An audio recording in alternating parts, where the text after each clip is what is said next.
Hello class 12 वालों, एक बार फिर से आपका स्वागत है। और एग्जाम के सिर्फ और सिर्फ बचे हैं अब 3 से 4 दिन। मैंने एकदम अगर हाथ पे गिना जाए तो एक समय था जब हम लोग सोचते थे कि अब एग्जाम आएगा, अब एग्जाम आएगा, अब एग्जाम आएगा। आज वो समय है कि अब हम देख रहे हैं कि टाइम जा रहा है, टाइम जा रहा है, टाइम जा रहा है, टाइम जा रहा है। करना क्या है इस समय में, कुछ बातों को बहुत गौर से सुनना कि ये जो समय है, इस समय में हम किस तरीके से पढ़ाई करेंगे। सबसे पहले तो रात को बैठ करके कल पूरे दिन आपको क्या करना है, आप सबसे पहले वो फाइनल करेंगे कि कौन कौन से सब्जेक्ट आपको रिवाइज करने हैं और कौन कौन सा सब्जेक्ट आपको रिवाइज नहीं करना। जैसे अगर हम कॉमर्स वालों का बात करें तो कॉमर्स वालों के लिए जो सबसे इंपॉर्टेंट है कॉस्ट टैक्स और बिजनेस स्टडी, उसमें बहुत सारे छुट्टियां हैं।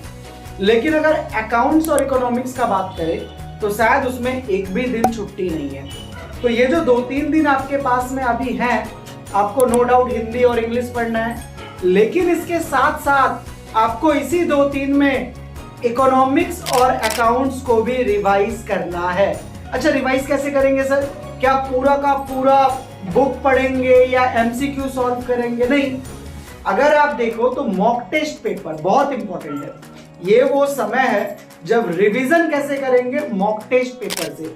अगर उसमें कोई क्वेश्चन नहीं बना तो हम लोग एक बार पीछे जाके देखेंगे, बुक में देखेंगे, बुक में नहीं मिला तो ऑब्वियसली अपने सर को कॉल करेंगे, उनसे पूछेंगे कि ये जो एक टॉपिक है ना वो मेरे से नहीं बन रहा। मॉक टेस्ट पेपर सॉल्व करने से ये फायदा होता है कि इस समय आपको, आप गौर से देखोगे तो मॉक टेस्ट पेपर में लाइक 40 क्वेश्चंस होंगे, उनमें से आप 38 कर पाए, 2 नहीं कर पाए। वो क्यों नहीं कर पाए? वो दोनों कहां से पूछे गए हैं? तो इससे क्या होगा कि जो टॉपिक्स आपके छूट गए हैं वो आप पढ़ लोगे। लेकिन अगर आप अपने नोट्स बुक को ही अगर फॉलो करोगे तो आप वही पढ़ोगे जो इतने दिन से पढ़ते आए हो। ऑल दी वेरी बेस्ट, आप सभी अच्छे से एग्जाम दे। एंड कल इकोनॉमिक्स का जो है हम लोग एक टेस्ट ले रहे हैं। आप उस पेपर को, जो लोग नहीं पढ़ते हैं, उस पेपर को जरूर सॉल्व करें ताकि आपका एक प्रैक्टिस बन पाए। और बिना प्रैक्टिस के आप एग्जाम में एकदम मत जाना। बहुत इंपॉर्टेंट होता है एमसीक्यू के एग्जाम में प्रैक्टिस करके जाना। उम्मीद करते हैं आपको मेरी बातें समझ आई होंगी। थैंक यू, मिलते हैं अगले वीडियो में।